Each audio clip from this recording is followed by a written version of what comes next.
Aujourd'hui, je vais vous parler d'aide à la réussite. Tout d'abord, parlons du mandat des parents. Vous avez un rôle primordial à jouer dans l'accompagnement de votre enfant. Renseignez-vous auprès de lui sur la réalité du cégep, son quotidien, sur son cheminement scolaire. Qu'est-ce qu'il advient, par exemple, en situation d'échec? C'est quoi les possibilités qui s'offrent à lui?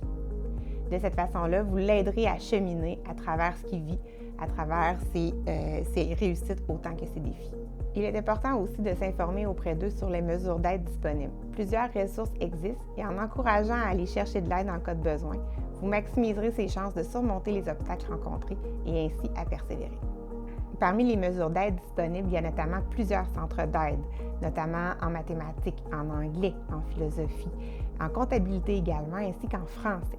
D'ailleurs, dans cette discipline, nous avons aussi le centre d'autocorrection qui permet aux étudiants de récupérer des points perdus en raison de l'orthographe. C'est une mesure qui est grandement appréciée des étudiants et qui est exclusive au Cégep de Thetford. Outre l'aide au niveau pédagogique, il y a des services d'aide et d'encadrement qui sont disponibles pour bien accompagner votre enfant du passage de la secondaire au collégial. Il y a notamment des ateliers sur la gestion du stress, la prise de notes, la préparation aux examens, etc.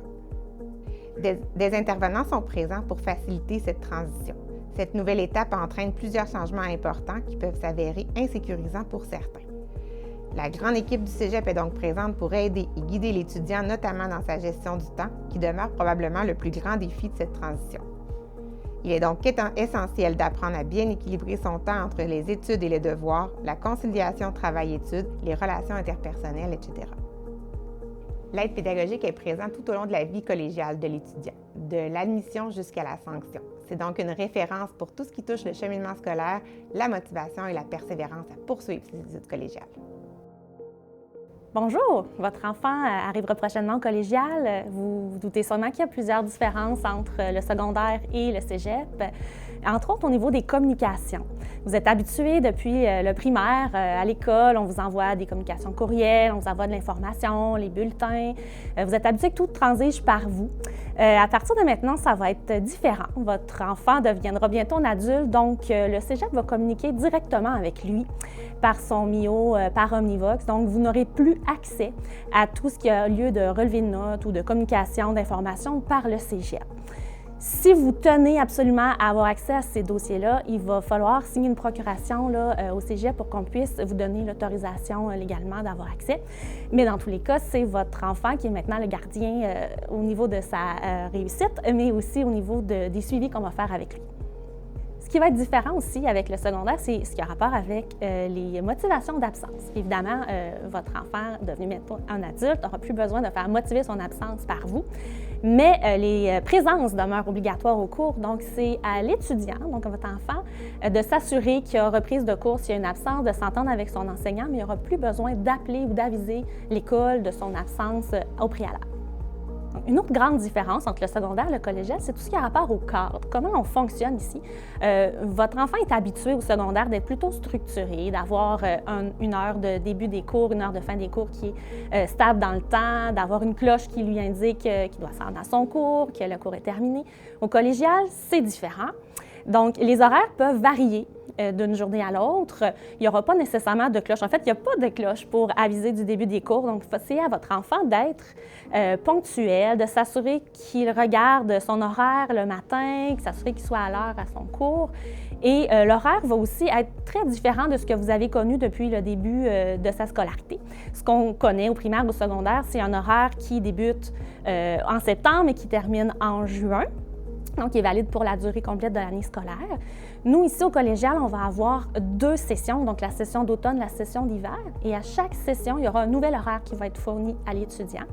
Et l'horaire va être vraiment sur 5 journées. Donc, les horaires de 10, 12, 15 jours que vous avez connus, c'est terminé. Maintenant, on est vraiment à l'horaire à la journée. Donc, les lundis seront toujours pareils, les mardis seront toujours pareils, ainsi de suite, pendant 15 semaines.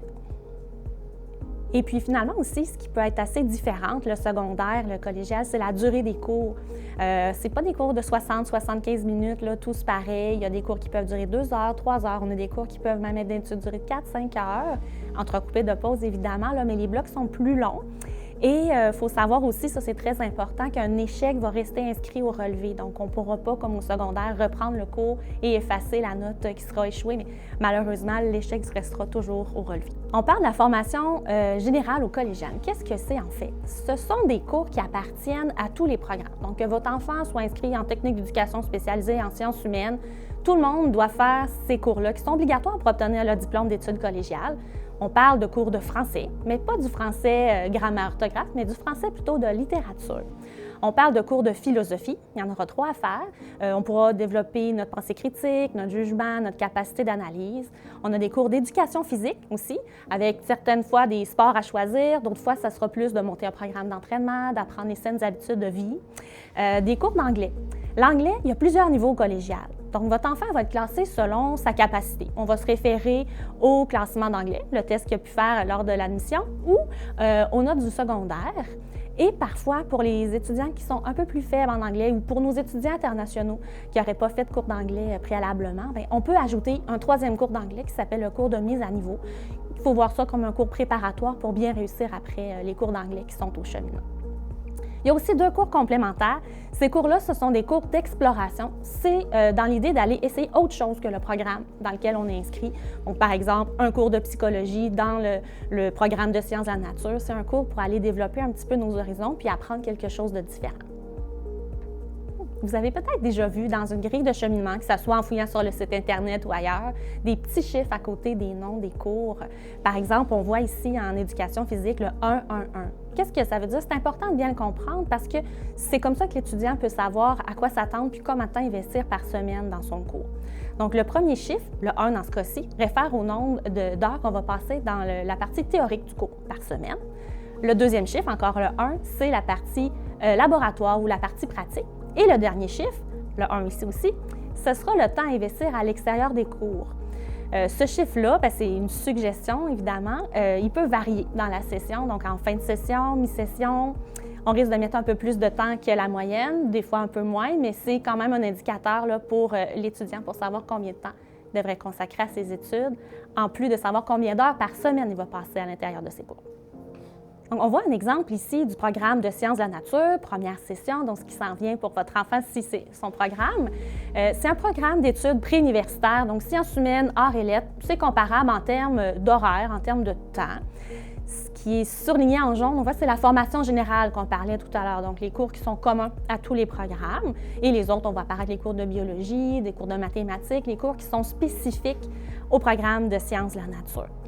Les horaires sont variés, on l'a dit. Ils ne commencent pas toujours à la même heure, ne terminent pas toujours à la même heure. Les heures de dîner peuvent être plus ou moins longues aussi.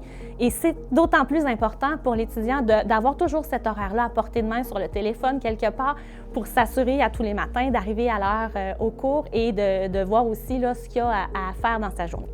Si on compare toujours le même horaire de sciences de la nature, mais pour un étudiant athlète, donc un étudiant qui aurait vraiment un sport d'élite au collège, on a retiré certains cours parce que nos étudiants athlètes, on vous recommande fortement de prolonger le cheminement. Donc, le sciences de la nature serait sur un 3 ans, la formation technique serait sur un 4 ans, et tout ça dans le but de placer à l'intérieur de l'horaire des moments pour le sport.